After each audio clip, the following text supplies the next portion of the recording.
स्वागत है आपका जीके वाली पाठशाला में। दोस्तों, आज फिर मैं आपके लिए एक वीकली करंट अफेयर्स का वीडियो लेकर आया हूं, जो आपको 23 से 29 सितंबर 2024 तक के मुख्य करंट अफेयर्स की ताज़ा जानकारी देने वाला है।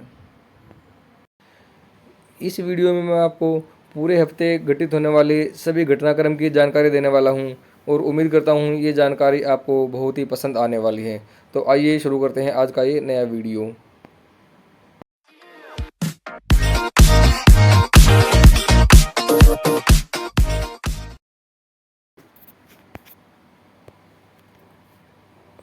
आइए आज के इस वीडियो की शुरुआत हम विश्व हृदय दिवस से करते हैं, जो आज के दिन यानी 29 सितंबर 2024 को मनाया जा रहा है।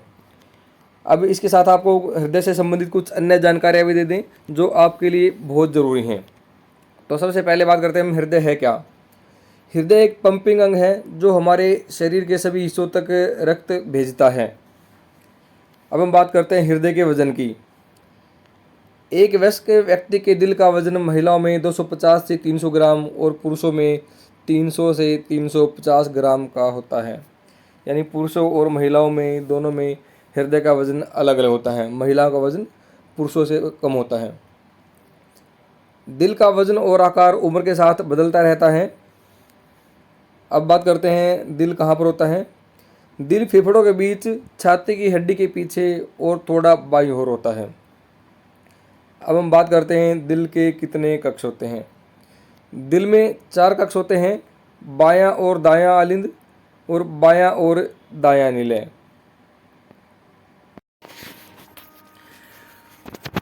अब हम बात करते हैं हृदय की धड़कन की। दोस्तों, यूं तो मनुष्य का हृदय 1 मिनट में 72 बार धड़कता है, लेकिन इसके अलावा भी हमारे हृदय की धड़कन 60 से लेकर 100 बार तक हो सकती है। यानी कि एक स्वस्थ मनुष्य का हृदय 60 से 100 बार तक 1 मिनट में धड़क सकता है। अगर आपकी हृदय की धड़कन 72 से कम या 72 से ज़्यादा है तो घबराने की ज़रूरत नहीं है, क्योंकि 60 से लेकर 100 तक मनुष्य की हृदय की धड़कन एक समान होती है। उसको 72 के इक्विवेलेंट ही काउंट किया जाता है। अब बात करते हैं हृदय की नलिकाओं की। हृदय में 2 तरह की नलिकाएं होती हैं, धमनियाँ तथा शिराएं। ये 2 तरह की नलिकाएं हृदय में पाई जाती हैं, जो हृदय से कोशिकाओं तक और कोशिकाओं से हृदय तक जाती हैं। अब बात करते हैं कौन सी शिरा या धमनी कहाँ तक जाती है। धमनियाँ ऑक्सीकृत रक्त को हृदय से कोशिकाओं तक लेकर जाती हैं। ऑक्सीकृत यानी वो रक्त होता है जिसके अंदर ऑक्सीजन मिली होती है, यानी ऑक्सीजन युक्त रक्त को ऑक्सीकृत रक्त कहा जाता है। अब बात करते हैं शिराओं की। शिराएं ऑक्सीजन रहित रक्त जिसमें कार्बन डाइऑक्साइड गैस होती है को कोशिकाओं से हृदय तक लेकर जाती है। शिराओं में जो रक्त होता है उसमें ऑक्सीजन नहीं होती, वो कार्बन डाइऑक्साइड से भरपूर होता है, और जो कोशिकाओं से हृदय तक वो कार्बन डाइऑक्साइड को लेकर आता है। जब हमारा शरीर का कार्य कर रहा होता है उस दौरान हमारी कोशिकाओं में कार्बन डाइऑक्साइड गैस बनती है, और उस कार्बन डाइऑक्साइड को शिराएं विभिन्न कोशिकाओं से हृदय तक वापस लेकर आती हैं, ताकि उस कार्बन डाइऑक्साइड गैस को हमारे शरीर से बाहर निकाल दिया जाए, क्योंकि ये कार्बन डाइऑक्साइड गैस हमारे लिए हानिकारक होती है। अब बात करते हैं हृदय प्रत्यारोपण की। कभी कभी हृदय में कुछ खराबी आ जाती हैं, जिस कारण से हृदय को प्रत्यारोपण यानी कि ट्रांसप्लांट करना जरूरी होता है। हृदय प्रत्यारोपण की खोज क्रिस्टियान बर्नार्ड ने की थी। और अब बात करते हैं सबसे पहले हृदय कहाँ पर ट्रांसप्लांट किया गया था। विश्व का पहला मानव हृदय प्रत्यारोपण 3 दिसंबर 1967 में दक्षिण अफ्रीका के केप टाउन में गुरु टशूर अस्पताल में क्रिस्टियन बर्नार्ड द्वारा किया गया था। यानी क्रिस्टियन बर्नार्ड ने सबसे पहले मानव का हृदय प्रत्यारोपित किया था। अब बात करते कुछ अन्य और खबरों की जो पिछले हफ्ते घटित हुई थी। हाल ही में जस्टिस सुरेश कुमार कैत मध्य प्रदेश हाई कोर्ट के चीफ जस्टिस बने।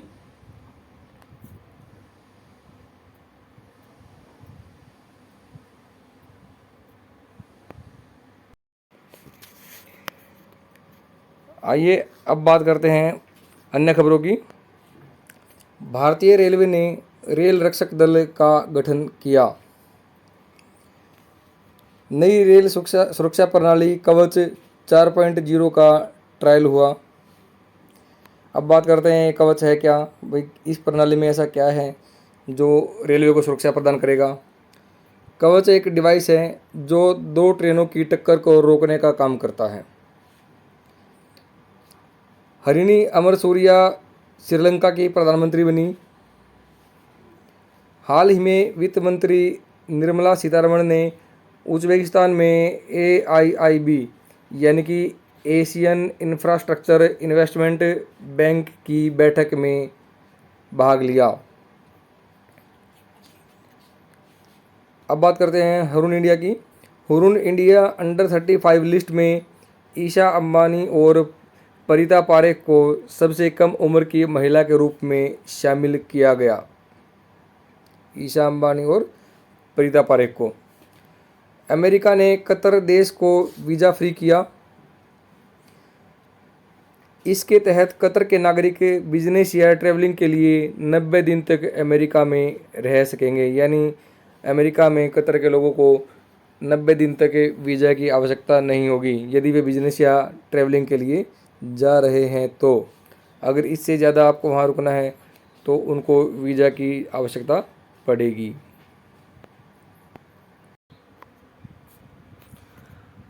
अब देखते हैं अन्य कुछ महत्वपूर्ण खबरें।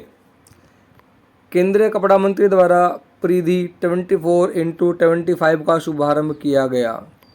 अब देखते हैं 24x25 क्या है। भारत विशिष्ट फैशन ट्रेंड बुक परिधि 24x25 विजुए नेक्स्ट XT का द्विभाषी वेब पोर्टल और AI टेक्सोनॉमी ई बुक है।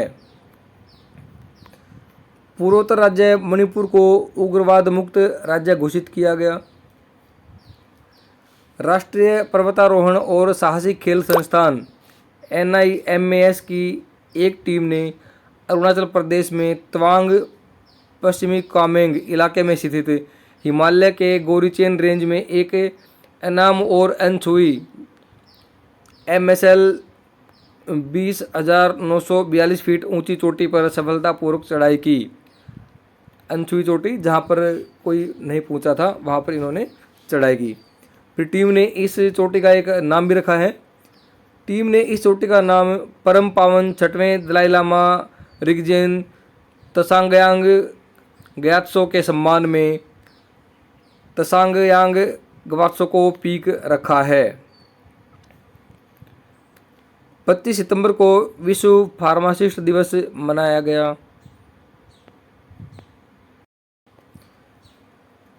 अब हम बात करते हैं दिल्ली सरकार की। दिल्ली सरकार ने श्रमिकों का न्यूनतम वेतन बढ़ाने की घोषणा की। अब मासिक वेतन में कैसे वृद्धि हुई देखते हैं। अकुशल श्रमिकों के मासिक वेतन में 17,494 रुपये से 18,066 तक की वृद्धि की। अर्धकुशल श्रमिकों का वेतन 19,279 से बढ़ाकर 19,929 किया और कुशल श्रमिकों का वेतन 21,215 से बढ़ाकर 21,917 कर दिया गया। इस प्रकार से दिल्ली सरकार ने श्रमिकों के वेतन में वृद्धि की। अब देखते हैं अन्य खबरें। राष्ट्रपति द्रौपदी मुर्मू ने नई दिल्ली में एशियाई सर्वोच्च लेखा परीक्षा संस्थानों के संगठन की 16वीं सभा का उद्घाटन किया। जयपुर में 25वें आईफा अवार्ड्स का आयोजन होगा। अंतर्राष्ट्रीय सहकारी गठबंधन का FCRS लाइसेंस रद्द हुआ। हाल ही में खबरों में रहा उड़ने में असमर्थ पक्षी ईमू ऑस्ट्रेलिया का मूल निवासी है। ईमू शुतुरमुर्ग के बाद दूसरा सबसे बड़ा जीवित पक्षी है। Indian council of medical research ICMR को गैर संचारी रोगों NCDs नॉन कम्युनिकेबल डिसीज की रोकथाम और नियंत्रण तथा मानसिक स्वास्थ्य में सुधार के लिए उसके महत्वपूर्ण योगदान के लिए 2024 @UN inter agency task force award मिला। हाल ही में रक्षा मंत्री राजनाथ सिंह ने जयपुर में सैनिक स्कूल का उद्घाटन किया। हाल ही में भारत ने अमेरिका के बोस्टन और लॉस एंजिल्स 2 शहरों में नए वाणिज्य दूतावास खोलने की घोषणा की। हाल ही में त्रिपुरा ने मुख्यमंत्री नगर उन्नयन प्रकल्प परियोजना शुरू की। हाल ही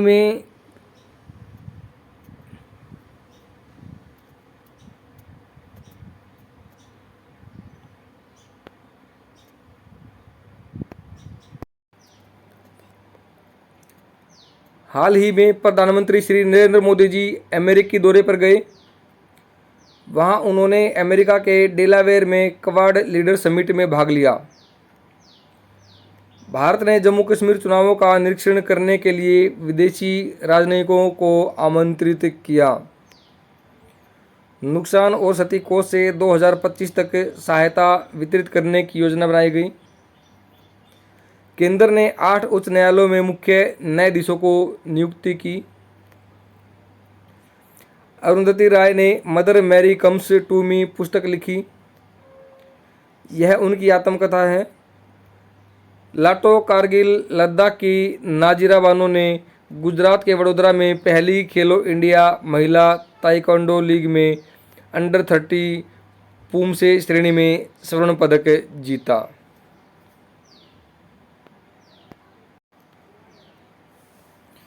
भूपेंद्र यादव ने मुंबई में क्लीन द बीच अभियान 2024 का शुभारंभ किया। भूपेंद्र यादव केंद्रीय वन, पर्यावरण और जलवायु परिवर्तन मंत्री हैं। अनुराग कुमार दिसानायके श्रीलंका के नए राष्ट्रपति बने। लैंडो नॉरिस ने Singapore grand prix car racing 2024 प्रतियोगिता जीती। चेस ओलंपियाड 2024 में भारत की पुरुष और महिला दोनों टीमों ने गोल्ड मेडल जीता। भारत ने पहली बार दोनों कैटेगरी में गोल्ड मेडल जीता है। अब बात करते हैं दिलीप ट्रॉफी की।